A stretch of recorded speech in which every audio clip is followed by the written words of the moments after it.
Hey, what's up, world? Welcome back to another episode of Power Spike, the first one for MSI, dGon, Monty, and Dom to break down all things here in League of Legends esports. Sorry about last week. I had a migraine attack like an hour before the show started. I It wasn't actually ended last up, week, it's the same week. oh, yeah, or last show. Golly, I lost It's track of alright. days. It's alright. It's So, more exciting to do it after play-ins anyway, so don't worry about it. yeah, I'm glad that we didn't have to make Dom feign excitement for for loud. play-ins. Yeah. Loud versus whoever they played earlier. Gam. That 3 game banger of a series. It's been tough, bro. It's been tough. I think play-ins like get less hype every year. Yeah.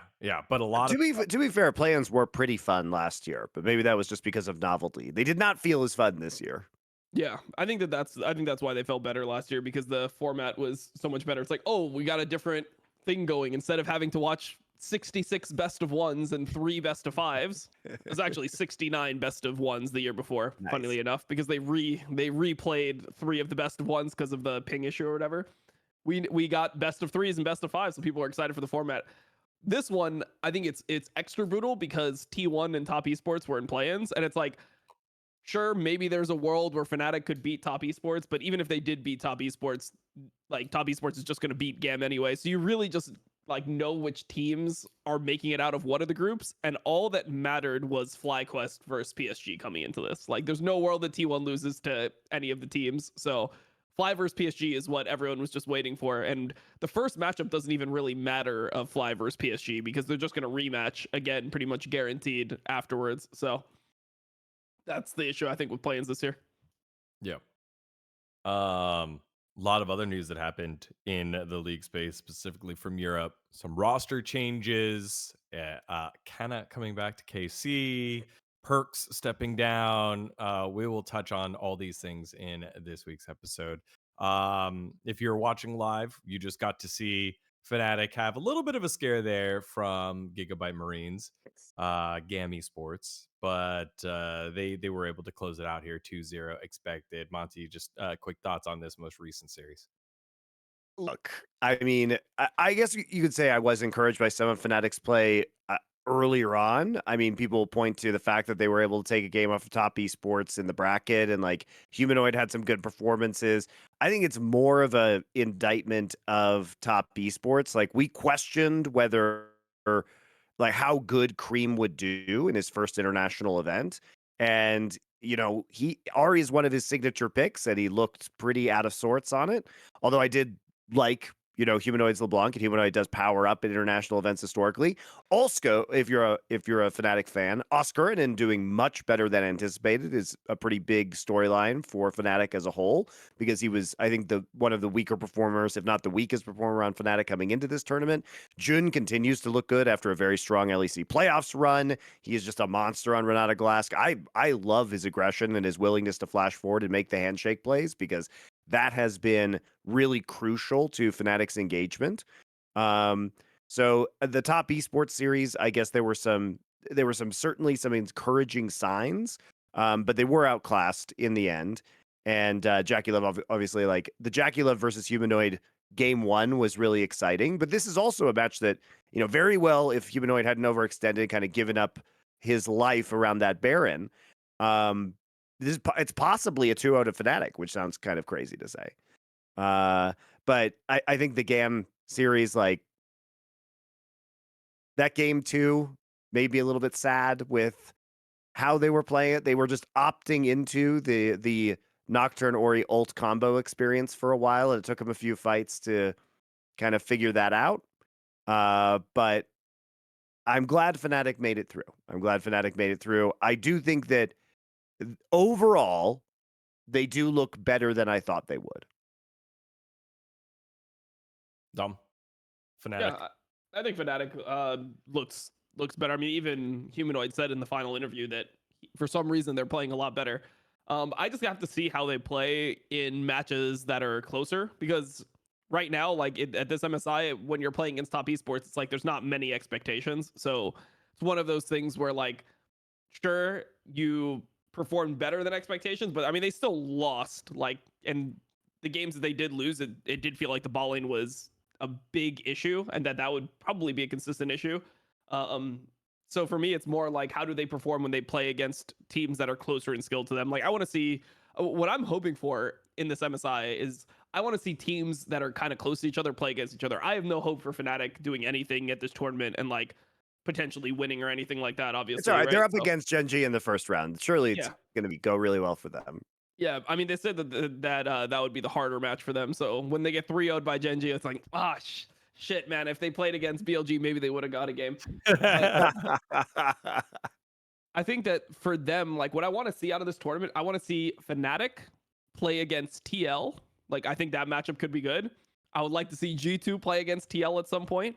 I would like to see, T1 play against BLG, which we're guaranteed to gonna get. I want to see Gen.G play against BLG. I just want to see like these types of, I just want to see these matchups out of this tournament, because I think that we're at the point where like there is definitely like a regional tier list where it's the top 2 regions and then Europe and then NA and then generally everyone else. That's kind of how it goes. So I guess at this international, I'm more excited for like some of the early matchups between the regions when they cross, and some of the early lower bracket matchups when we get to see teams that are of similar skill play against each other. Yeah, I mean, it feels like the major exciting one will be G2 T1. After that, Gen.G, Fnatic, TL, Top Esports, BLG, PSG, feels like those are pretty clean cut favorites without, unless the favorite team starts struggling, it's just going to be pretty much a straightforward series there. But yeah, Fnatic stepping up, making it on through.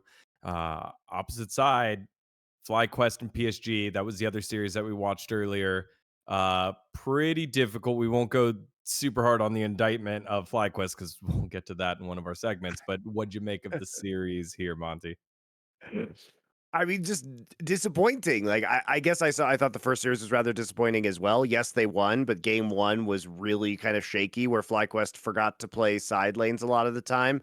I think Busio's performance, that appeared to be nerves issues in the LCS playoffs, was just, I mean, he didn't really look any better here. So the question is, like, how useful is a player that's going to have such severe nerve issues that he's effectively like not even a player in either domestic playoffs or at international events? And like, I hate to say it like that, but this was pretty cataclysmic choke by him. And like, people will be looking, of course, at Jensen and Inspired and Bwipo because they're kind of the faces of the team and they talk the most. Masu at least had a pretty good tournament. That was an exciting time for him. Yeah. At least in the first best of 3. I thought he showed up. So I think you had one of your younger players completely disappear and the other one like step up on the big stage. But that's how it goes sometimes. You can't keep chokers though. That's the thing, is like you just have to switch them out, because regular season success, if it doesn't really mean a lot if you can't translate that into really important wins in playoffs and international events. Someone in chat said a modern day Link. That's kind of a throwback and a deeper cut there with the CLG call out. Quick thoughts on that series, Dom? It was a hard series to watch. I mean, I think the biggest issue that I have is that I wouldn't be ashamed just because of a loss. Like, a loss is fine if they play well and it turns out PSG is actually some like powerhouse team. Like, I mean, PSG did look good in PCS, so maybe PSG is a formation of players that is strong. But the thing that I really hate about watching FlyQuest and watching NA teams historically in general is it feels like they're so afraid to like look bad that they just play so far under their level, like the level that they generally play at, where it's like, I don't mind losing, but the way they lost was terrible. It was really hard to like see the amount of stupid mistakes and like just bad mistakes. Like the way that they're overforcing and stuff like that just felt really desperate. And it's like, you start the series desperate. How do you start a series versus PSG versus a team that you just beat and you're already desperate at the beginning of it? It just feels very hard to watch, because they got mental boomed by T1. I don't even think like you could even give them credit for that. Like, mental boom by T1, like how could you even get mental boomed by a team like T1? Like, you're supposed to get shit on by them. You're supposed to get shit on and you got shit on. Like, I don't think that that's something that should carry over to the rest of the tournament when you're playing against a team that you already beat. But even if that is the case, like there is some issue with the mentality of North American teams when they go internationally. Like even though NRG did well, the majority of the NA teams last year did underperform. Like Cloud9 lost to Fnatic. Like people forgot Cloud9 lost to Fnatic. Golden Guardians looked horrible in that Looked best of 5 so bad. Already versus go. BDS. Like they I got mean, to be fair, absolute shit on. they looked horrible at the end of the playoffs too, because they got. I mean, they were potentially a favorite for playoffs in summer, and they got completely bopped. So, to be fair to them, they were looking horrible domestically, and then also looked horrible internationally. But I would say the way that they looked horrible internationally was way different. If you remember back to that series, it's like you come out and Rivers playing like Belveth and Talia and like all these picks that he never was playing. Like he was never that guy in NA. Like his whole thing in NA was he picked Jarvan every single time. Like he was Right. just playing like ganking junglers nonstop. So if you think about how NA teams generally perform, sure, everyone's going to look at NRG versus G2, but the other NA teams all performed under the level that you would expect them to perform at. C9 lost to Fnatic, and then TL lost to GAM, bro. Like, do you guys remember when TL lost to GAM last year? Like, they were the first team eliminated. So like our North American teams in general did underperform at the last international tournament. And this is not underperformance saying that they have some extremely high standard of play. Like I am giving them a very fair level of play. Like if you play versus PSG and the games aren't even fucking competitive, like that is the bar. If you can't even compete with PSG, then you did underperform. Because we saw earlier in the tournament that they are capable of at least playing a game out versus PSG. So that's my issue with NA always, is it just feels like they're so mentally weak. It feels like our teams are so mentally weak and they're so ready to just like lose and throw in the towel. All right, we'll leave it there for now because we're gonna open them up a couple of teams here in Fraud Alert in just a little bit. But before we do, we need to go ahead and bring up one of the friends of the show that makes it possible. Yes, we're talking about AG1. The way that I get, and all of us here on Power Spike and at Last Free Nation get our daily supplement routine going. I've been in the process of moving. Monty's also been in the process of moving. I'm traveling. Yeah. Dom also has traveled recently, but it's been very easy for us to go ahead and take care of our health using AG1. So you got it right here. Dropped the packet earlier. And it's been great to have it on the road for me because, again, food options have been a lot harder because I don't have I guess like a grocery routine to get everything that I need. But by simplifying my supplement intake through AG1, I know that I'm taking care of my health, but not just for me, Monty as well. Yeah. I mean, obviously, like the travel packets have been great because you can get it either in the tub or in the individual serving travel packets. So I've been traveling as I've been back in the States, and we'll be using it, using those travel packets until I leave at the end of the month. And especially like I've replaced my kind of multivitamin with it. Has the vitamins, has the probiotics. So especially as I invert my schedule and jet lag from Korea and everything like that, change up my diet coming back. It's nice to have the supplement to maintain that evenness at the very least. So shout out to AG1, they're great. Yep. Again, just a part of our lives now to get the probiotics, antioxidants, and whole food source nutrients that we need throughout our day. Thanks to our friends over at AG1. And of course, if you want to go ahead and take ownership of your health, head on over to drinkag1.com/LFN legends. That's drinkag1.com/LFN legends. And you can get yourself a free 1-year supply of vitamin D3K2 and 5 free AG1 travel packs with your first purchase. Again, thanks to our friends over at AG1 for making Power Spike possible and providing you all this great content. So again, thanks to our friends at AG1. Go check it on out. You've had a lot of people reach on out and be like, hey, man, it's been really great. Never really tried greens before. The taste has been great. So thank you again to AG1 for partnering with us. And we only try to partner with things that we use here over on Last Free Nation. So while you're doing that, also head on over to our YouTube channel, our Twitch channel, Instagram, and like and subscribe so that you don't miss a single beat for any of our esports coverage. All right. one thing I like to do, make sure that we take stock of what happened last episode, because I ask you guys to comment and check on in, and then sometimes we don't do it. We've been pretty good about it, so we're going to continue here. Last episode that we talked about format a little bit, the rumors about the new LCS changes here, so not too much to I don't know Everyone seems I to don't know agree. who would have leaked that almost a year ago. But apparently it was hot news that this was happening just a couple weeks ago or a week ago when it was announced by some people with Pokemon/sheep avatars. I don't know, somebody who has a face might have said that on a show called Summoning Insight 9 months ago, but who could know? Yeah, who could know?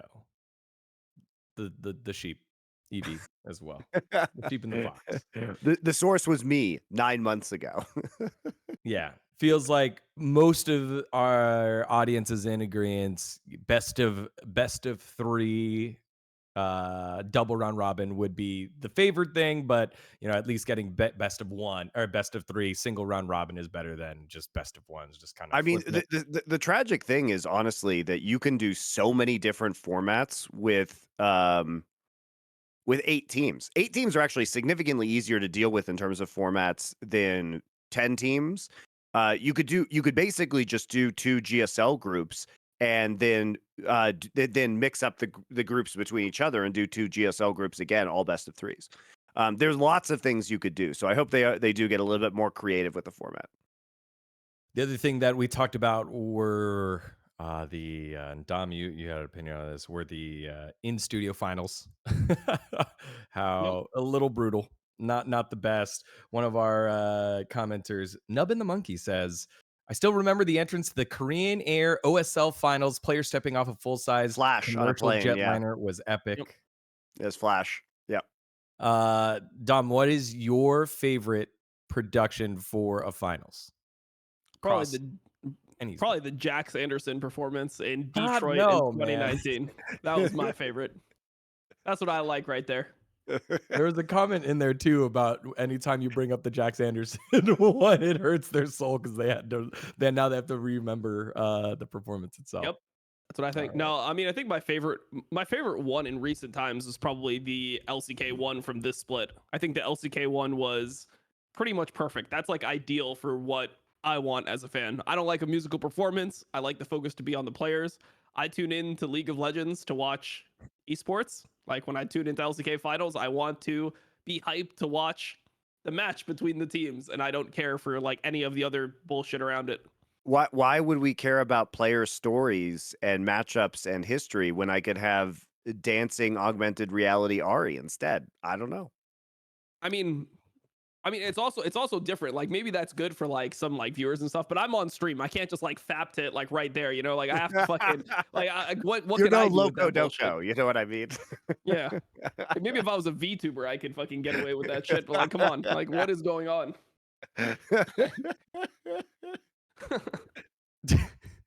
All right.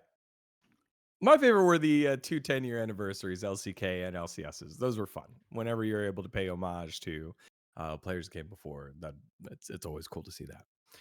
All right. So again, thanks to all of you that commented, and please continue to do so. We'll shout out some of our favorite ones next episode. All right. It's time. Open them up. It's fraud alert time. We've got a couple of bad ones here. And let's get into it. The fraudulency scale for FlyQuest, for Loud. And honestly, if you want to throw anyone else in there, we can do that as well. It's fraud alert. Let's play it.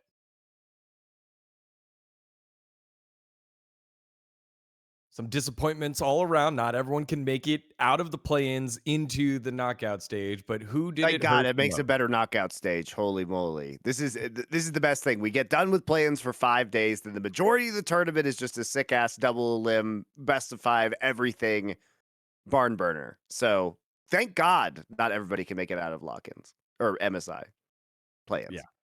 Well, again, the pageantry of international events is what I love the most, and this was the first time I think in a long time where we had an international event. I was like, man, this is a grind. Gam against The whoever they hilarious played thing is first. this feels like a grind, but to Dom's point earlier, it's nowhere near the grind it used to be, where he had to watch like 8 games of Oceania. Holy Yeah. shit! Yeah, no, I mean it used to be ridiculous. I mean there was 8 games of Oceania, but that one that you're referring to in 2021, that was the worst one because they only had like 11 teams there. So one of the groups was Yes, just the the same triple round robin. 3 teams just playing against. We got 4 best of It was ones of Unicorns of Love. RNG versus like fucking what was the Pentanet, right? Wasn't that the team Pentanet? Pabu and the boys. PGG versus RNG 4 times, 4 best of ones. Please fucking kill me, man. Like I can't handle it. Yeah, not as bad as that. But let's get to it. Let's start with Loud because I feel like we're gonna spend a little bit more time on FlyQuest. Loud came in expecting to make a little bit of noise, at least be one of the better lower region teams. Weren't quite able to do it, and they lost in, I don't know, like mind-boggling fashion against Gam. They were on the inhibitor. They were steps away from the Nexus.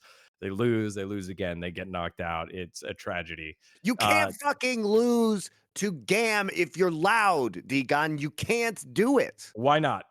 because Gam doesn't even have a real roster. They're real now. I They're mean, international I series will winners. say after the Fnatic match, it does make their loss look kind of better to Gam.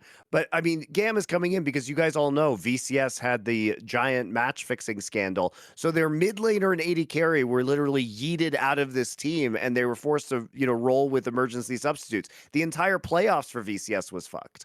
So them coming in here, like, it is very embarrassing for Loud to be bounced out of this tournament this way.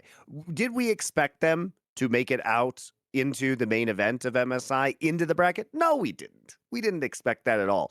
But this is not the way you lose. Like, Tin Owns is a 10-year veteran. He's losing to some fucking sub kid named Emo. What the fuck is that?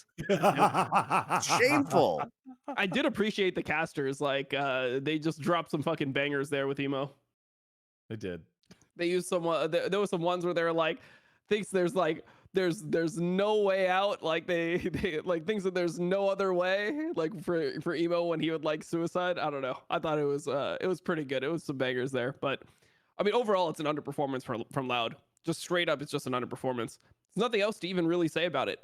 You expect better from this team. I watched them domestically, and the thing that was so frustrating for me was their drafts. Like this is not who this team really is. They did play some Senna and they found varying levels of success, but if you look at how Loud plays, like Root is the carry of the team. Like generally the way that the team operates is like Proc is on some enabler champ. You have Robo on Jax, Renekton, or Olaf. You have Tinones on a scaling mage that can carry later on. Redbert plays engage, and Root plays something that can carry throughout the game, something that's good with gold. So the fact that he's on Senna after the second game, I thought that was really bad. Just doesn't really make sense for how Loud operates as a team. So that was super triggering, and just overall seeing them kind of like freeze up in the big moments. It's tough to see because I feel like this is par for the course with Brazil. You know, they come out, they play versus top esports. They play a pretty decent series. Like, I mean, obviously they got their asses beat, but it was like respectable at times. They played, I think, up to a level they can play at. And then they instantly followed that up by the Brazilian tragedy. I said this over and over, but on my stream, this is essentially how Brazil at internationals goes. They start out the tournament, they get a win versus a team, or they like play well versus a team that they have no business performing well against. Then they have like a performance where it's like you probably should have done that. Like you're playing versus a team that's slightly better than you, and you have a performance where you should have done better, but you end up losing closely. And then you have the absolute tragedy where you play against a team that you should beat, and then you just lose to the fucking team you should beat. That is the Brazilian roadmap for every single international. Yeah, but this was new levels. This was new levels of dropping it because of Gam being this type of roster and this type of tragedy, and they knew that coming in. And then in the game state, being up a game, the Nexus is there, and they just overpush, and then fight after fight, Gam just claw their way back on in. and they just cannot find the solution within the series, within that game, and then within the game afterwards. This has to be the largest Brazilian tragedy, yeah, in league. Yes, this is the Brazilian tragedy of Brazilian tragedies. That's what I've been saying on Twitter. This was the like final Brazilian tragedy. It might be the final one ever, bro. Who knows? This might be the final MSI tragedy ever. Who knows what Riot ends up doing with the leagues? Yeah, because CBLOL and LCS will be the same league next year. So there won't be CBLOL. You know, if the CBLOL teams, they'll actually be winning LCS. And then it'll just be in a tragedy of the Americas, not just a Brazilian We'll tragedy. have a joint tragedy. The two most tragic regions joining up to just have fucking international tragedies together. It's romantic in a way. I think it was Medic that tweeted out the map according to MSI, and it's just all of the Americas drawn out. North America, South America, and more South America, just all drawn out. Unfortunately. Again, LOUD are still not I guess. Anyway, it wasn't super fraudulent. It was like a 6 out of 10. Like we didn't expect them to get out, but also like what really we expected them to be 3rd place instead of 4th place, but it's really just the loss to a very gimped GAM roster after the VCS match fixing tragedy.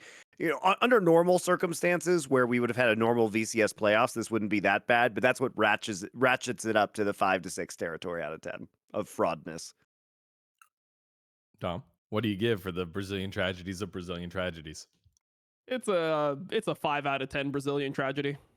I mean, fraudulency scale score. Okay. Well, we'll see how LOUD regroup back in CBLOL for their second split. Now let's return back to the boys. FlyQuest, they're supposed to get out. They're supposed to get out. Yes, maybe, you know, PSG's kind of hard, but this is they're supposed to get out. dGon, let me help you. Let me help North American fans who may be trying to huff some copium about the context for this. Yeah, help me cope. LCS, you are a fucking major region. This isn't a world's 4th seed getting upset by a 5th seed from, or a 1st seed from PCS. This is your 2nd seed. This is your runner-up. They only sent 2 teams. You need to be able to beat a minor region. Your 2nd seed, if you are a major region, your 2nd seed should be able to beat PCS. Period. That's what should fucking happen. Okay? Like, LCS and NA is just such a fucking joke. Like, how could you possibly lose this match? And how could you lose it so disgustingly in the way that you did? It's like your shot calling went entirely to shit. Why are you pushing into their jungle and overextending and just feeding kills to Aurelion Sol? Why are you trying these tower dives and then blowing your flash and then just waiting for Aurelion Sol to just fly up and ult you? Like, it is pathetic how bad FlyQuest played. These were winnable games that they threw. 100%. I mean, it's horrible to watch. I mean, it's the same thing that we said at the beginning, where the way that they lost is more important than the fact that they just lost. If they lost and they played a good fucking series and PSG came in and PSG was super clean, that's one thing. But PSG didn't even look that good. PSG is not going to win another game the rest of the tournament, probably. Like, they're probably just not going to win a singular game the rest of the tournament in their next 2 best of 5s. So we're looking at this PSG team, and they make so many mistakes on the map, and none of them are punished. Even when they make a mistake, Fly like has no ability to judge how far they should take a play. Like they're punished. They catch the mistake and then they just make an even greater catastrophic mistake in response. It's crazy. I mean, a lot of times it was just Whippo. In game number 1, it was all Whippo just over forcing. It's like he has no ability to, you know, rein in the horses. It feels like he's trying to prove himself so hard that he ends up just solo running it down. What I compared it to is like when you play solo queue and you have that Yasuo or Yode player who's like 7 and 16, where they're still strong in the game, but they are just chain inting so much that you never get the ability to fight. You just feel like it's completely under their control. That is how it must feel playing with Whippo. Like, it's just, he's just going in and it's like, we can't follow this. This is a zero turret here. Zero's sitting on the side. Like, he's about to shuffle us. And he just has the fucking, the blinders on, just looking straight at their carry and just diving into the fight, not considering anything else. What's so tragic, though, is that he actually played pretty well in the first series against PSG. I was actually encouraged by FlyQuest play because in the first game that they lost, they should have won that game too, but they just forgot side lanes existed. They didn't want to push Bwipo's advantage with TP in a split push. Remember that PSG was running Ignite Rumble in that game, so they could counter it, and Bwipo was super ahead. And instead, they just opted into Jarvan Rumble combos, front to back team fighting against Senna, instead of like playing objectives properly with Talia Wall, instead of split pushing, instead of setting up their side lane waves. Like that was a very winnable game. So I was pissed watching that first game that FlyQuest played. But you know what? They fixed that instantly. Game 2, I think their coaches did some work because they came back and they did all the right shit with Talia Urgot and splitting and using Talia Wall in game number 2. All of the shit that I was criticizing was fixed. And they win pretty convincingly in that second game, and they close out the series. Then we go to T1. All right, you're supposed to lose to T1. Are you supposed to get just absolutely destroyed? Like, I wish that ProView still existed because, Dom, I need to know what happened in that top lane after they get that kill and Bwipo TP's back to lane because it's off camera and he just gets chunked to 1 HP, which then forces Inspired on Graves to like come rescue him in the top side, which fucks up Inspired's entire jungle. And I'm like, how is this possible that he could take such a shitty trade? It's such a basic fundamental. I mean, there's times where you can take a trade and it's a shitty trade and it's like, it happens to everyone, but the time where you take the trade is the time where you should literally just never be trading. If you look at what actually happened, why would you ever be trading in a situation when the enemy is slow stacking a wave against you? There's nothing to do. You catch the wave. The only time you would hard trade there or you try to force any type of trade is if you think that once the wave crashes, you're just going to get 100 dove. It's like there's no way that you can actually catch the wave. Then you sometimes have to trade HP so that the wave doesn't crash and it's not 2 full HP champions that are diving you where you just have no counterplay. Like if you're playing something like Ornn versus Renekton, maybe you have to try to keep it off your turn a bit. There's no chance he's getting dove, by the way. That was a no. That's an Ornn, number 1. It's an Ornn versus Zac, and it was a no base Viego. That's what's actually coming to dive you. Who cares, man? Like you're surviving it every single time as long as you keep your HP. And the whole game was ruined by the fact that he took that trade and suddenly the advantage was massive for Zeus. Zeus is just sitting there 3 plates up with a kill, has a CS lead. They got a good dive off at the beginning. It wasn't like a game-ending dive because Zeus still had TP, but it's one that gives you some breathing room. It gives you an advantage. You should have an advantage topside until one of the junglers interacts with the lane again. But yeah, it just never ended up happening. I don't know. It was tough to watch because I feel like these are mistakes that are so basic. Like I watch Bwipo stream. He knows this type of stuff. He says it all the time. He's like, yeah, like, so right now, like, I don't want to be trading here because like the enemy is slow pushing a wave. So I'll just catch the wave and then I'll start trading. It's such a basic thing that he knows a million times. When I started playing top lane, I watched a ton of Bwipo VODs because he talks so fucking much that you get a lot of information. He was one of the main people I watched. So he's like one of the people that taught me that when I was fucking playing top lane, like the degree of safety you should be playing at if you can't get dove. Like you actually just don't even walk on the same fucking screen. You stay out of experience. You can even give experience if you need to make sure you catch that wave because it is that crucial. But then you just see him make this mistake against Zeus for no reason. Like he knows better. 100%. How much of it do we feel like is because they feel like they need to press? The OGs give them, or I guess the Europeans give it Bwipo and Inspired. How much do they feel like they just need to press right now? Because I mean, it's crazy because they can't hold a W. This team in their last 2 matches can't hold a W. They couldn't hold a W versus PSG. It's like you can't they can't take the incremental advantages. They shouldn't have even gotten first blood realistically. Having a Graves dive that early on. I mean, you're getting, you gotta win there. Why can't we just hold on to that win? Why can't we just get the Graves ahead? Why can't we farm him up? That's the kind of play you want from Inspired. And like, I just feel like Inspired has spent this year just getting griefed by his teammates. Like, think about how many games his bot lane ruined in the regular season. And I forgive them because they're rookies, but this is fucking MSI. You can't make that mistake. And you see what happens. I don't expect them to win versus T1, but I don't expect them to lose a game in 17 minutes. That is crazy. And people will compare it to other instances, like the Mad Lions 16-minute game. This one was more embarrassing than the Mad Lions one, period. It was. 100%. I mean, it's one where you're playing against like look at what the enemy team is playing. They're playing fucking Tom Kench Ornn Senna. Wasn't that the game that they're playing? Like what Yes. the fuck? Like Yes. that is not a team that pushes Ornn, waves. Azir, Tom Kench, Senna, Viego. This was a late game scaling Viego reset comp, team fighting comp. You can't lose against that in 17 minutes. What the fuck? Yep. Well, Monty, they weren't able to hold the W, but they definitely held T1's D the entire fucking time. So there we go. It's That one so was not bad. crazy. Like it's so crazy you could lose that game that quickly. I mean, I can't even imagine being T1. They must have just been flabbergasted that they could win with that composition in sub 20 Probably minutes. like I would ask like T1 how did the members feel after that, because I would assume that like the emotion that it would elicit would be sadness. I feel like playing that, like even winning that, you must feel like pretty bad afterwards. Like just you must feel pity, like legitimate sadness for the other team. It's like, damn, this is amazing. This is like this team is dedicating their lives to playing this game the same way we are, and this is what it looks like. Imagine both of them like their T1's being like, "Hey, we also lost finals, but this is the other second place team. Holy shit! Like, what the fuck is this?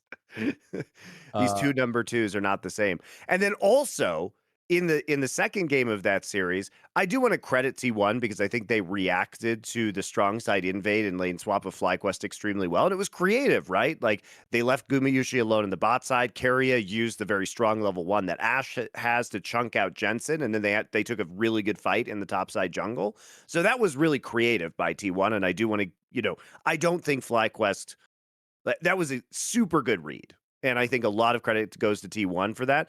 But again, the net result is that Inspired is trying to farm, like they're trying to farm Inspired in both of these games. Second game he's on Wukong, and he just gets completely gimped again.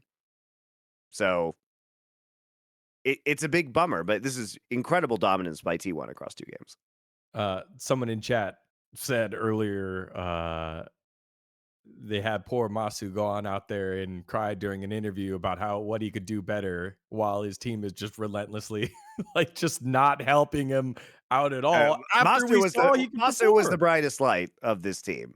I mean, it was encouraging to see his growth. It was encouraging to see him play confidently. His team let him down. I mean, what can you say?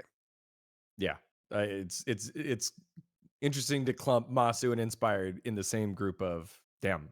Team did not help out there too much. Yeah, I mean, people keep blaming Inspired because they're Americans who don't like his European attitude during interviews with you, dGon. But like honestly, Inspired has been the main victim of this roster throughout this entire split. I'm not saying he's played perfectly, but there are games that his teammates make it impossible for him to play or execute a game plan. There are so and you many have to times- recognize that. There are so many times, I think, over the last, I don't know, since the LCS has existed, and we've brought over players where they've been jailed, and I feel like we're starting to see this one manifest here, unless FlyQuest can figure this one out. Because you can. I mean, it's also like I think the drafting strategies were still whack, and we know they lost their strategic coach because he was pretending to be a 14-year-old boy and talking to girls. Some people do weird things. Now, why do you pretend to be a 14-year-old German boy and then message girls on the internet? I don't know. But that's what happened. He's no longer with the team. But that did hurt them, I think, in the playoffs, and I think it did hurt them here because one of the tragic things about this tournament is they're doing things like in game 1 of their match against PSG Talon, they are prioritizing first pick Nautilus, and Busio he's been just awful on Nautilus, like just terrible. And I've never I get seen somebody that was struggling so hard to hit Nautilus hooks. Like it's like Nautilus is the type of champion you throw your hook out and it hits by accident. Normally the issue is that you throw your hook out and then you hit like something you don't want to hit because the hitbox is so big. I've never seen somebody who just can't hit any hook. Like there's 4 people and he somehow missed all. There was one hook where he tried to throw it on the wall to run away and he missed it and then just got punished right afterwards. It's been tough. I mean, he doesn't do anything on this champion. That's the crazy thing is I mean, Busio has been generally doing nothing later in playoffs and LCS and then also here. Like sometimes he just doesn't use any abilities in fights.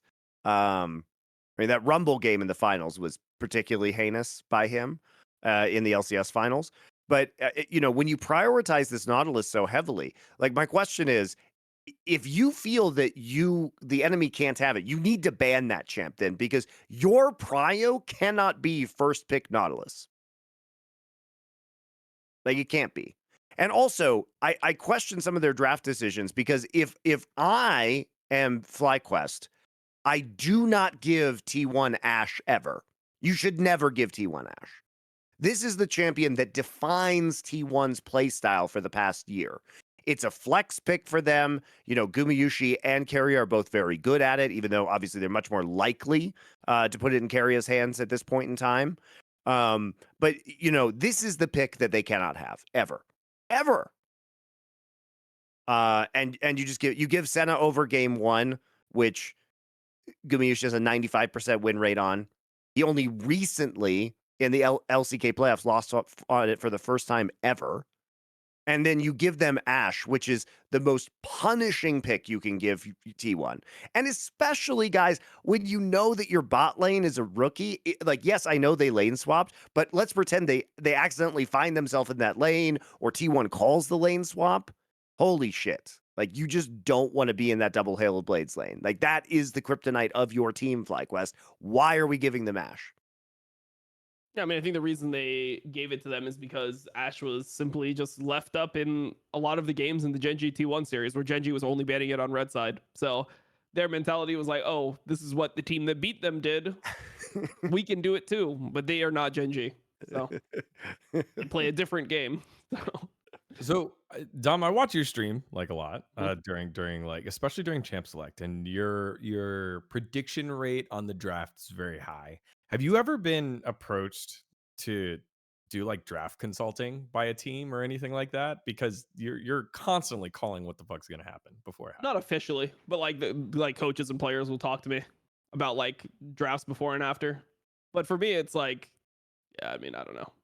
I really can't be asked to just spend my time like trying to help people in a professional environment. It's just not worth it. Like the league scene is so fucked up by the way it works, like GMs and everything, that it's just like, it's a fucking mess. Just throwing that one out there for teams. Consultation, maybe not homie hookups, but it's like unofficial consultations is what most people do. Yeah. I'll give this one for free. If your team doesn't have a world-class bot lane, ban Ashe against T1. That's the thing you can't give up. Well, we'll get to see here in Galaxy Brain Club in just a little bit who can leave Ashe up. What do we rate FlyQuest here? I guess final thoughts here on FlyQuest at MSI. What do we take away as they come back to NA in speedrun fashion?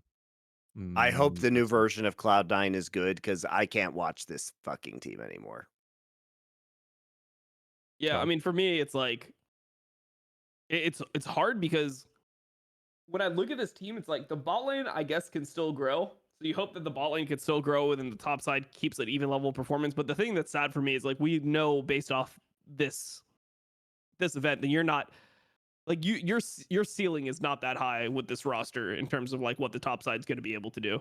So that's why everyone is hopeful for Cloud9, is because you feel like, oh, maybe if this Thanatos guy is really good, maybe that could be something interesting. You're kind of just looking for what is the most exciting, what the highest ceiling thing is.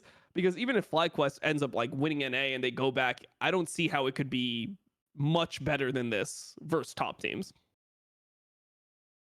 I think for me, it's discipline. I feel like it's discipline with this team, right? It's mentality. I think it's mentality, man. Like, the way that they play, to Dom's point, like the desperation that was in their final series was ridiculous. And then you have people who are just choking, like Busio. Like, I don't think Busio's this bad most of the time, but I mean, his knees are weak, his arms are heavy, man. Like, this is he looks fucking terrible in these high pressure games. It might be my theory. Look, Busio, I can tell he's been going to the gym. He's getting more jacked. Maybe he needs to become fat, bro. I swear, League of Legends skill is hidden in the fat cells. I don't know how it fucking works, but fat players are fucking pretty OP, bro. Like, you need like at least like a layer of belly fat or something, bro. You can't be getting this jacked. Like, Yeah. What? Have you been getting worse then? Because you're starting to get fit. yeah, no, I've been getting worse for sure. I can feel it. I, I'm actually not gonna lie, because I've been moving a lot. I've gained some weight, and I hit Emerald like yesterday. Bro, I'm telling you, League of Legends skill is actually I'm in here the for Fat battles. dGon, by the way. I Fat can't dGon prove would be it. amazing. I can't prove it, but it's a truth. I know it has to be true. Dude, I've started, look, this is something that I've recently started doing. Instead of like doing actual analysis, because it doesn't fucking matter. You say a bunch of things, like I had a fucking like tier list or whatever. I had rated the EU teams higher than the NA teams. People were like, and you said that the NA teams were better than EU. It's like, no, bro. My whole point was like the middle tier NA teams were better than the middle tier EU teams. That was my whole fucking point. Anyways, I've started doing analysis based off like vibes only. So I woke up today and I told my chat, they're like, who's gonna win this series? And I'm like, the reason why FlyQuest is going to lose the series is because when I woke, I got scared awake at 2:13 in an insane thunderstorm. It was like tons of rain, lightning, all this shit. I got scared awake, and as soon as I woke up, I knew the whole fucking day was doomed. Like I've like the vibes, everything. I'm like, today's gonna fucking suck. I just know that FlyQuest is going to lose 100%, and it ended up happening. We were watching the stream earlier. There was absolutely no reason for something to happen. I'm like, oh, by the way, Jun and Noah are going to solo kill bot lane at level 4. Like they're just gonna solo kill bot lane at level 4 on this bounce back. I like called the exact game time and everything. It just happened. Like I'm swear, like vibes are It's so OP. Nostradamus. He's back.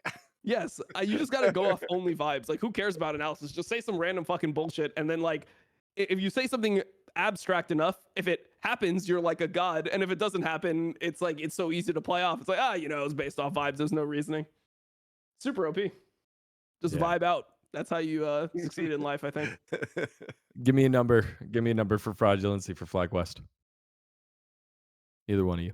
I mean, they beat PSG once, so maybe like a 7 out of 10, but like they absolutely should have gotten to the main stage of this event. Yeah, I have no clue where to rate them fraudulency wise. 7, 8, something like that. All right, there you have it. Let us know in the comments below what you got for our two teams here in LOUD and FlyQuest. And then it was nice to see Jose Dieto.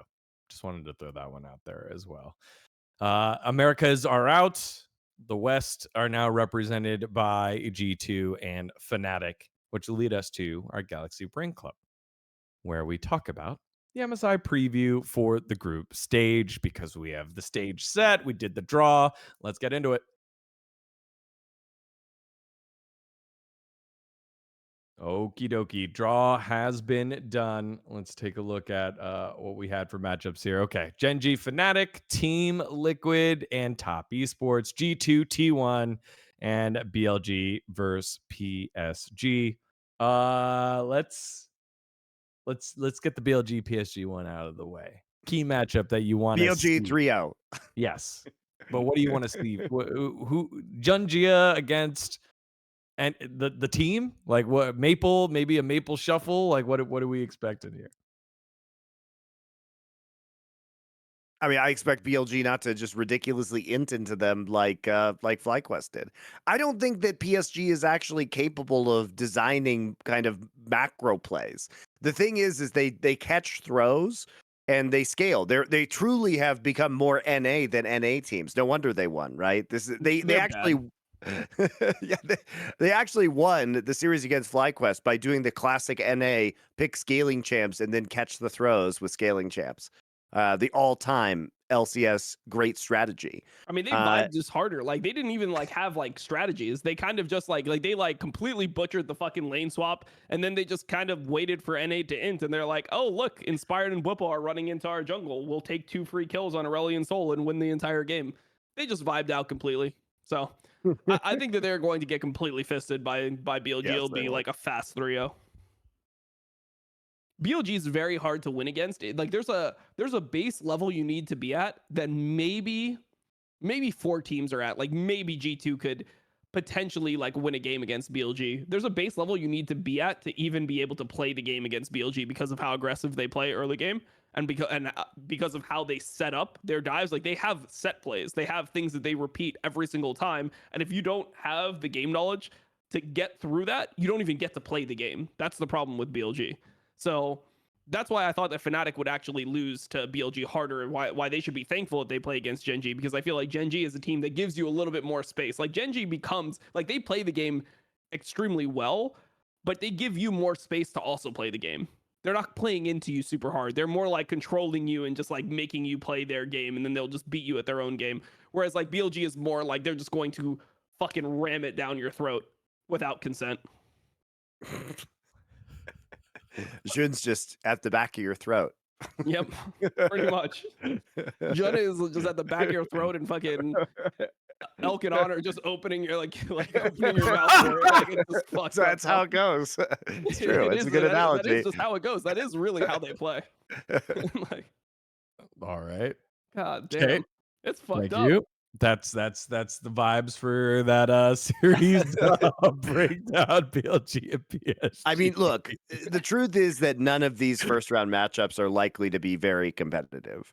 Like the most interesting one is probably G2 T1. But the real battle begins with the monkey knife fights in the losers bracket. And then, hopefully we get some bangers like T1 BLG and Gen.G versus Top Esports in the upper bracket. Those will be really fun to watch. I do have to complain, though, about this bracket draw, because I know why they did it, which is like last year's MSI bracket draw was like the worst bracket draw you could possibly have, but it was very unlikely to occur that way.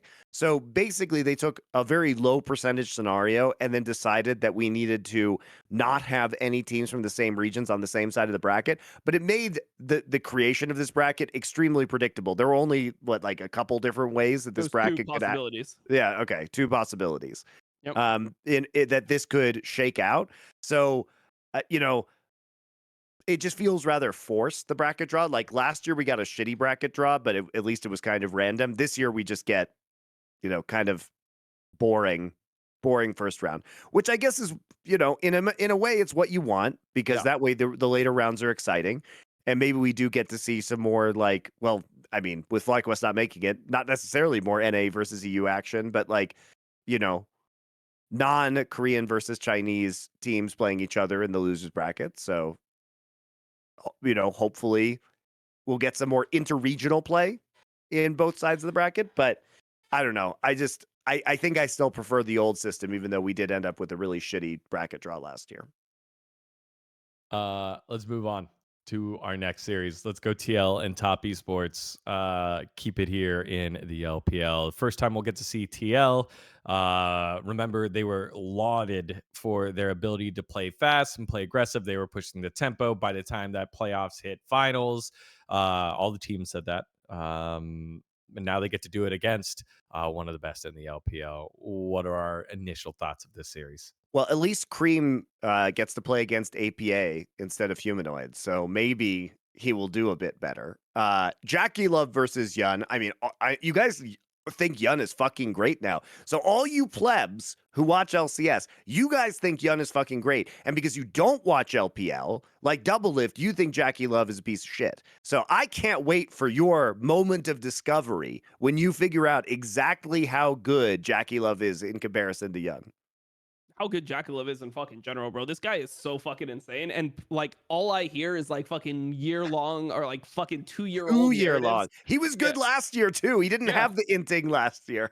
Yeah, 2-year-old narratives about like, oh, JackeyLove just ints at every single team fight. It's like, no, he's a fucking monster. He's going to absolutely obliterate everyone at this tournament outside of maybe Elk, Gumayushi, maybe Pays. I don't even know. Like, I don't even think so. I don't think so. He might just fuck up Pays, bro. He might completely fist Pays. So who knows? Yeah. What other matchups are you looking at in the TL Top Esports series here, Dom? I don't know. I mean, I want to see Impact play internationally. I feel like Impact internationally, like he's always done better than you expect. Whatever your expectation was for him going in, it feels like he's always exceeded that. I mean, he had, for example, a really good game against Nuggery in 2019. Feels like this guy just always shows up. So I've respected him for that for a long time. I'm always excited to see what he does. 369 is not the type of player to completely like Omega fist you in lane. So I want to see Impact play against 369. I think 369 like didn't have his best series against Fnatic. So It should be interesting. I want to use it as like a a little bit of a test for Impact and how he's held up over the years because we didn't get to see him internationally last year. I think for me, I'm excited to see APA finally get another shot over here and a chance at redemption while Piotrik's at home. Storyline wise, you got a tough test in Cream, but I think it's an opportunity for him to step up and show what he's got and prove that it wasn't just, all his fault, even though a lot of it was his fault last year. Monty, any other matchups that you want to look at? Or Look, I hope Cream performs better. Like, it was really depressing to see how badly. I mean, Humanoid has proved. This is the other narrative that you guys need to get over. Like, Humanoid has proved himself internationally. Like, he's always basically shown up internationally, even back to like the Splice days, guys. So, he's been a solid performer at Worlds in particular. So we know he can step up when he needs to step up. But and so we expect things from him. So he's not a slouch, but Cream did play really bad on Ari, and it's a champion that we know he plays well. So I think this is a chance for Cream's redemption here. He does get a softball at the start of the bracket in APA to gain some confidence before. This is why, though, we didn't pick top esports to be necessarily a favorite to win this event, because unfortunately it's Cream's first international event. He's still an up and coming player, and he has to run the gauntlet of Faker, Chovy, and Knight, and that's going to be really fucking hard for top to take a title under those circumstances. Yep, definitely. And Tien is a filthy internationally, Yes. consistently, or domestically, depending. Yeah, domestically too. I mean, he's just been like, he's good, but the thing about Tien is, like, there is no middle ground with his performance. He is either really good and he is playing like an excellent control. He's very similar to Peanut in this regard. He's either excellent and he's playing like a really good control game, or he is like power renting the entire fucking game. He's like a slightly less consistent version of Peanut. That's pretty much how I see it. Like, not that great mechanics, pretty smart about pathing, has the ability to get absolutely bodied versus almost anyone. Yeah, I do think that it was unique for me, I guess, to see 369 did get bodied that one match, that one game against Oscarinen. It was the Camille Casante matchup. So yeah, but that's kind of like Tien. Like, he's playing like a matchup that loses over time, and then Tien ran it down at like Grubs, like right in front of his lane too. So it's not like he's like playing a fucking even lane over time, I'm just looking for angles for the NA Hopium right now. There are a lot of people that are just they ruined their sleep schedule. I'll give you some NA Hopium. What about TL Fnatic in the losers bracket? That might be interesting. I hope we don't fucking lose that. I really hope we don't lose that, because that would be fucking depressing. Like, if our best team is getting beat by the second champion. I mean, the only thing that saved NA last year was the fact that NRG ended up doing so well versus G2. Outside of that, like I said, I mean, people forgot how the rest of the tournament went. And like, obviously, like, I meme and stuff, and I'm like, look at how dog shit EU is, because I'm fucking streaming and stuff. I'm like, look at how much better NA is than EU. I said multiple times this was a fucking fluke performance by NRG. Like, things have not been trending well objectively for NA over the years internationally, and just one performance that's outside of the standard like trend does not actually mean that anything changed for our region. All right. Well, that was a quick bit of hopium for you all. I tried my best, but the analysts have spoken.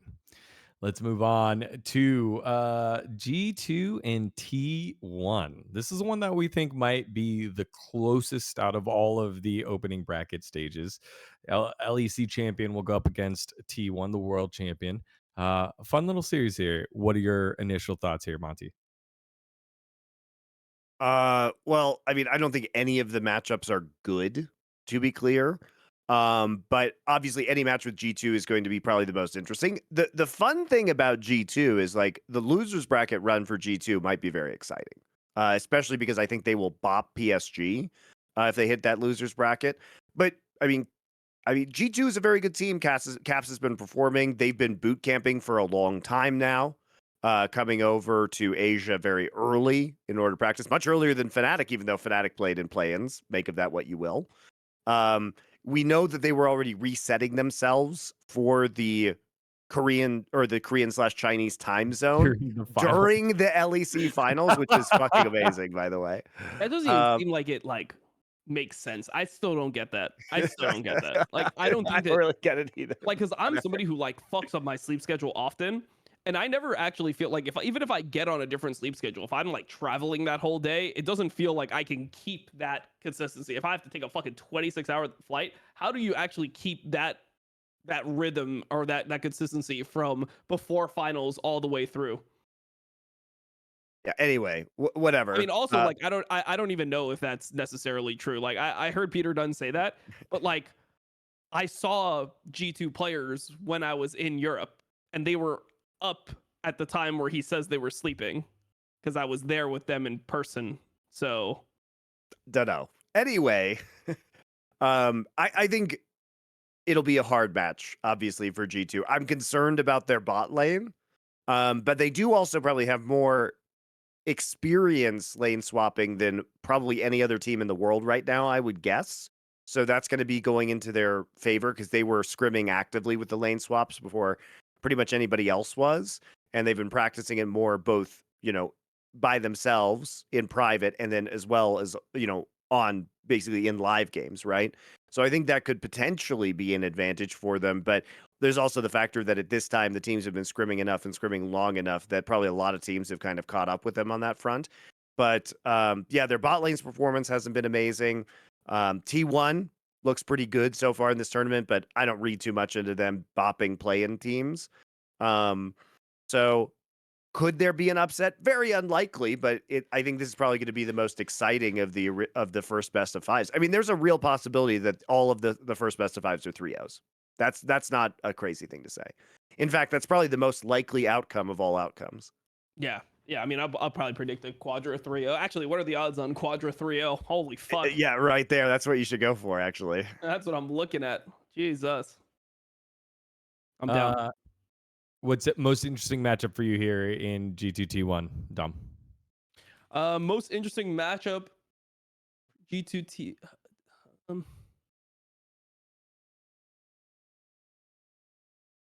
mean, I guess it's probably Caps versus Faker, because I feel like, at least domestically, Faker was not Omega laning the way he was last year at Worlds. His laning did kind of regress back to being the player that's very consistent, solid, makes plays for his team, but his laning was not super insane, and Caps has been pretty insane in terms of laning. So I wonder if that's a potential angle. Oh man, if Caps solo kills Faker, it'd be so hype. That's what I'm hoping for. A solo kill, but still a Quadra 3-0. And speaking of 3-0s, let's close it on out with our final series that we need to check on into the LEC number 2 seed, Fnatic, who made it on through the plans, and the number 1 team from Korea in Gen.G after their banger finals victory over T1. I just have to get this out of the way. I fucking hate this whack-ass narrative that people have. Oh, Gen.G does so badly internationally. They could never win an international event. They have majority new players. 3 of their players are new on this roster. It's not the same fucking team.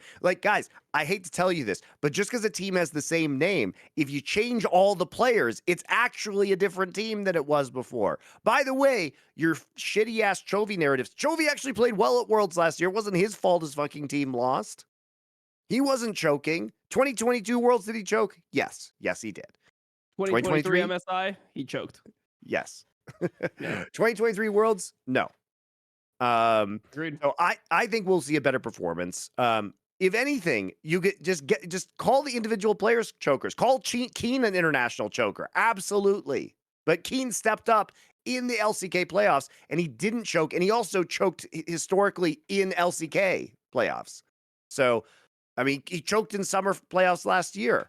So him coming up clutch, I think, is a big factor. And also there's the Canyon factor too. Guy has been incredibly consistent in international competition when he's gone. So I think this team going to do just fine at this MSI. But you better pray that they choke if you're a Fnatic fan, because that's the only thing that Fnatic really has going for them. has to be the matchup in the mid lane, right, Dom? Yeah, definitely. Boom. I mean, Done. jungle could be interesting if you're a Fnatic fan, right? Like, Owner probably has been the worst member of T1 recently. I'm talking Gen.G.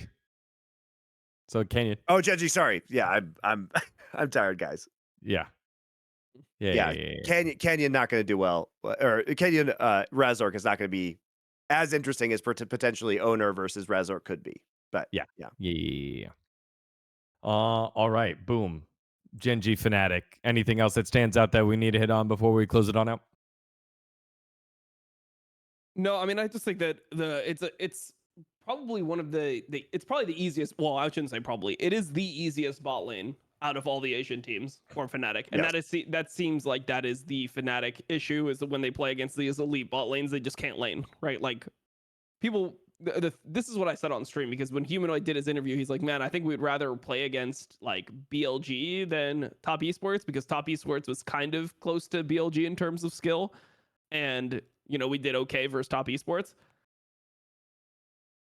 Elk and On completely shit on Jackie11 Mako. So if you think about the levels to the game, what happened to your bot lane by Jackie11 Mako, and then you think about how good the transitive Elk and On shitting are. property. Yeah, the thing is, it's different because Elk and On don't play lanes 2v2. They play 3v2. There's 3 people laning bot lane in your lane, and they don't have good synergy with their bot lane. They don't bail their lane out of good like, they look very desperate. When you watch that series versus Top Esports, it felt like they're like, fuck, like, what do we do? Do we take a bad base? How do we deal with this? We're just getting assaulted under our turrets. I guess try to gank it through lane. Like, it just felt like they were very desperate at trying to solve the situation. And BLG has played pretty much the same way the entire year. So they are very practiced in understanding all the different possibilities of their bot lane matchups. And Fnatic is not. So that would have been a absolute disaster. The fact that they are playing against a bot lane like Pays, who like Pays Lehen's, like Lehen's strengths really come outside of lane to me most of the time. I mean, I think he's pretty good at laning, like Lulu, for example, but I think his laning in general is not. Their Aphelios Lulu laning is actually quite good. I mean, you can see that in the second round robin that they played against T1, where they picked it into the Lucian Nami, and they were pretty convincingly winning lane with it. I think it's one of their better lanes for sure. Yeah, I think it's one of their better lanes. I think that their like Lucian Nami play is not great. Generally, I just view them as kind of a scaling bot lane. You're like the bot lane that wants to. Pays wants to play Zeri, right? Yeah. He wants to play Zeri Aphelios. He doesn't want to play mega aggro lanes. Yeah, that's not who they are. That became what the series was when they started playing against T1. Is they started being like, hey, Lucian Nami just like lost prio in the series in terms of like how Gen.G viewed it. They were trying to give Lucian Nami so that they could play into it. And it ended up being that was in their second regular season game. They gave it over twice and 2-0'd them. So yes, yeah, and then like in finals is what I was talking about. Like when they were playing in finals, they, like for example, they weren't able to get Aphelios Lulu every time, but then they started playing like Annie support. That in game 5 they ended up pulling out the Annie support. So I feel like, it's just different mindsets to it, and maybe Fnatic can try to make a game versus Gen.G hectic enough where they can carry over their lead, because they did do that in their Top Esports game. They didn't make super major mistakes in the Top Esports game where they were winning early game, and that's why they were able to win the game. Whereas domestically, the whole problem with Fnatic is they could never finish any games. Like, they would be winning and then they would lose every single game that they were winning. Like, obviously they beat some teams because they ended up going here, but it felt like they were just not a stable team, that everything was a flip. And yeah, versus Gen.G, if they maintain the level of consistency they had versus Top Esports, maybe they can at least transition some of their winning early games into actual wins. All right, boom. Those are some of the points that we have for that final series that we were talking about in Gen.G and Fnatic. All of your opening round ones. To close it on out here on our MSI coverage, let's talk about favorites. We'll get those. We'll get the quadra 3-0s out of the way. We've said enough now multiple times. At least we can get our Gen.G versus BLG final like we all deserve. Yeah. Is that what we're going with? Gen.G, BLG, Dom? Hope so. I mean, I think T1 matches up pretty well into BLG, provided that they actually can get through the early game. I think later on, like, T1 has some things that they do better than BLG. Like they have some better Nash starts than BLG, for example. They have better late So- game macro for sure. And also, I think it's interesting that BLG seemed to borrow a lot of T1 strategies in the final, especially bot lane duos. Hmm. Like, I don't know if they were watching T1 or scrimming T1, but it was curious to me that, all of a sudden they want to start playing Ornn with Senna, which, we've seen from FPX, but it wasn't super common in the Yeah, LPL. we saw it from to have- Mako and it looked horrible. So like BLG doing that was interesting because it feels much more like it was cut from T1's cloth rather than another LPL team, and they start playing the Nico support as well with the Callista. And that's T1's jam right now, right? So it does feel like BLG is being inspired by T1 in certain ways and following T1's lead. So tiering wise, BLG, Gen.G, then a close T1, and then top, and then G2, and then everyone. I don't know if I think top is better than G2. Like that's actually a matchup that I really hope we see. There are two matchups that I actually really want to see here. Well, I'll say three. Like I want to see Gen.G BLG obviously because I want to see Faker or I want to see Chovy versus Knight. Like that I really want to see that matchup. I want to see T1 versus BLG, which we're almost certainly going to get. And then I do really want to see Top Esports versus G2 because I have that question. Like I don't think G2 is the favorite, but I do think that could be a really compelling like losers bracket match. Yeah, I would be interested in watching Top Esports versus Gen.G. I don't think it's like, I don't think that it's very likely that Top Esports wins or anything, but I think that there are things that Top Esports does consistently better than Gen.G. Like, for example, the bot laning, I think, is advantaged for Top Esports. So I think it could be an interesting series. I mean, I think that it won't be a free win for Gen.G. They're actually going to have to play the game. They can't show up and just passively backdoor into a win the way that NA teams seemingly try to consistently at internationals. Yeah, and Keen will have to not choke. Like, the key for Gen.G is Gen.G can absolutely lose to Top Esports if Keen has a bad day. Like, at this level of competition, you can't have a player just randomly choke and expect to win the tournament, right? You have to have 5 players all playing super well to get through upper bracket semifinals. Like, you're not going to make winners finals if you have one player who's underperforming. So it's exciting about this event now because now that we have the 2 top teams from both China and Korea, it makes it so it's much more competitive and we really get an elite tournament, which is what's great about MSI right now. It's like, okay, well, we're not super excited about these first round matchups, but the second round matchup is probably going to be bangers. So We got to see a lot of the play-in teams clunk their way around the drafts and lane swaps, but now it's time. The good stuff is coming on up, and we'll get to watch all of that in next week's second round for MSI. All right. That's our MSI coverage. A couple of, I guess, world league news bits that have come on up. Let's start with, I think a surprise, I guess, for me at least. Perkz stepping down. He had a tweet that came on up saying, "Hey, I felt like I've actually let me pull it up so I'm not just paraphrasing." I mean, the thing about Perkz stepping down is that is it his choice? It would require a team to actually want him right now, and I think his individual play was so depressing that it's hard to imagine that he would have found a spot even within LEC. But I mean, he's an all-time legend, and I respect his stepping away. He seemed to admit that he wasn't necessarily in the best form himself. So hopefully a break will solve that because we all want to see Prime Perkz again. We all do. No, I think a lot of people don't, to be honest.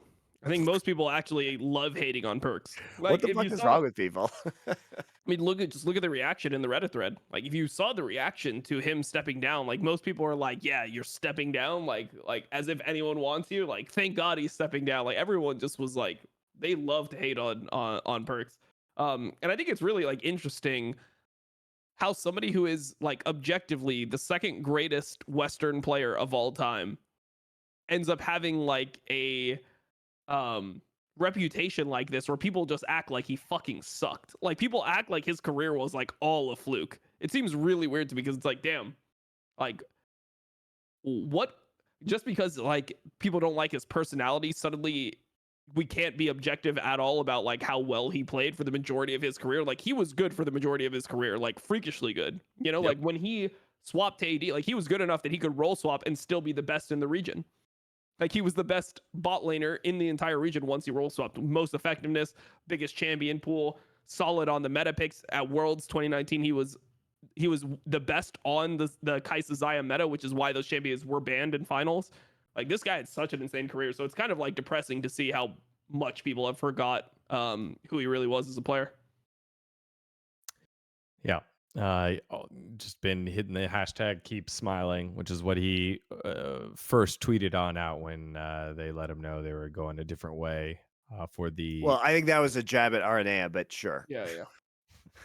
Yeah, I mean, he used it again because they let go of Kyrie. So the coach pretty late in the process. That was as well. also a very weird announcement from Heretics where they said, like, because of what Peter Dunn was doing, they were releasing Cure, even though Peter Dunn's like, because Peter Dunn said, like, I'm not going to coach basically next year because I'm going to have a kid.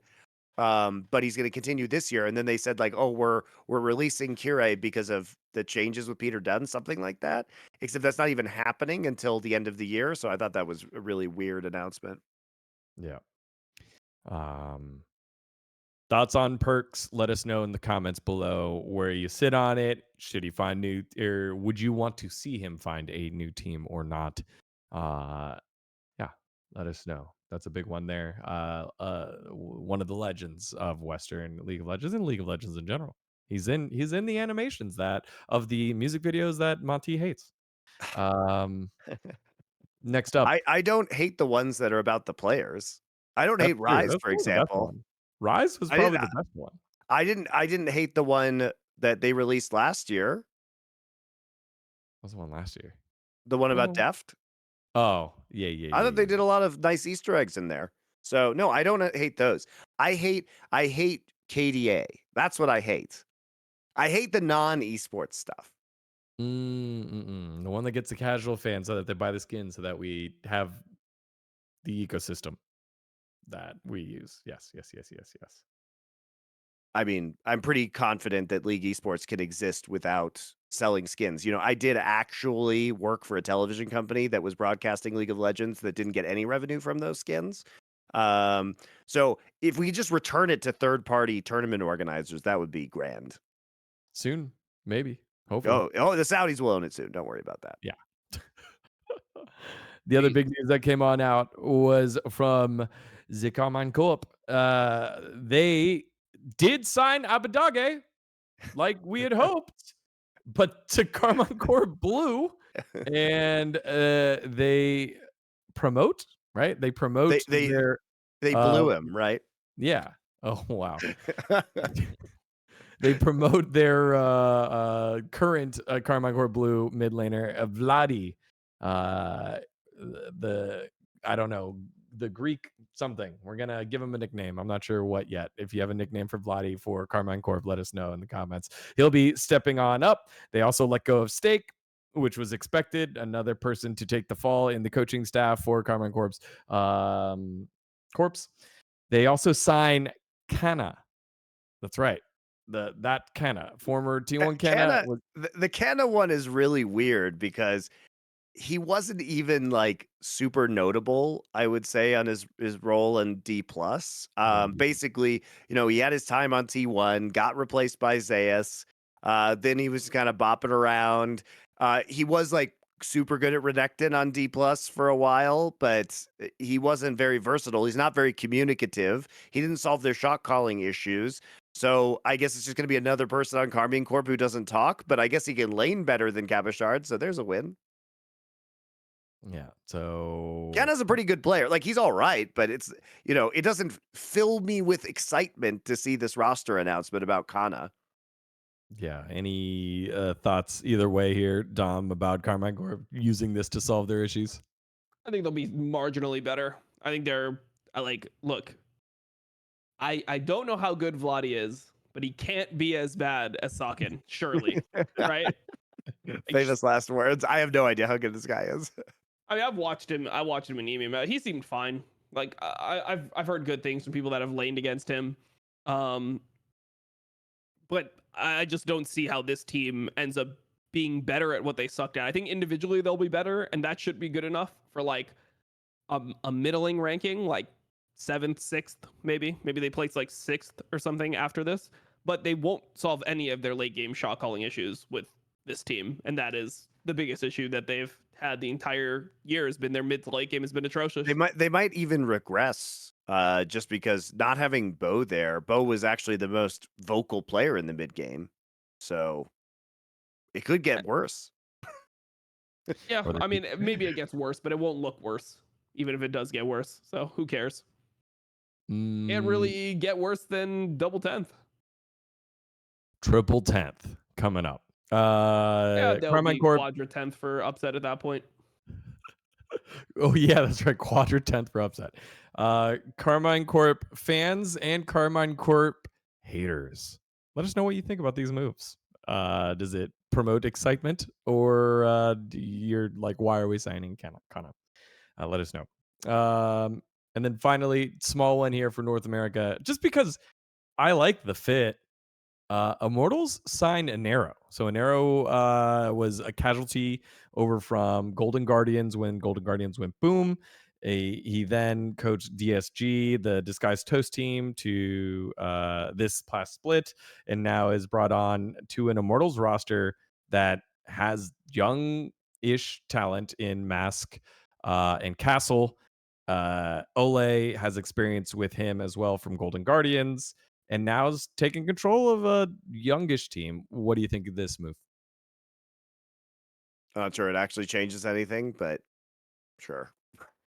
Yeah, I have no idea. I mean, Pretty the apathetic. results that I feel like Inero's results as a coach were not actually that good. Like, what was the farthest he ever went as a coach?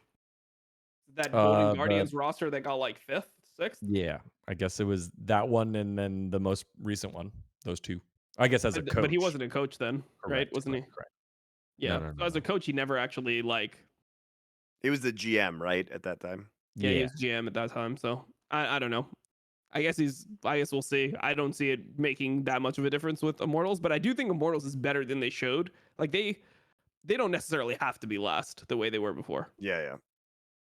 All right. I mean, LCS was pretty close in the mid to bot ranks, so I think we will see somewhat of a shuffle just based on randomness there. Like some of the, I'm not necessarily thinking that Shopify and Immortals are so much worse than the rest of the LCS, right? Yeah. Yep. A couple other moves. Dignitas make 2. Licorice in, Rich out, and I think it's rumored that they're bringing on Treats as an assistant coach. So we'll see what that brings. But otherwise, a lot of stability moving forward and hoping that teams will be able to build upon what they worked on in the spring split. All right, guys. That's the world of League of Legends in a week and a half. We will be back to cover MSI sometime next week. Same time next Sunday, boom, right after the games. Yeah, right after the games. Final thoughts, guys, before we close on out, Monty. Hell yeah! Now we get to the good part. I don't care about these first round of matches, but upper bracket and actually lower bracket probably going to be pretty. Upper bracket semis and lower bracket going to be probably pretty exciting. So let's look forward to getting the first 4 best of 5s out of the way, and then we'll get to the good shit. Dom. Same for me. Let's get the 4 out of the way, and then we get the good stuff. The good stuff starts starts Friday, Saturday. All right, there you have it, y'all. Thank you so much for watching. Make sure to like and subscribe to get all of your esports content and all of your esports needs met. Until next time, we'll see you.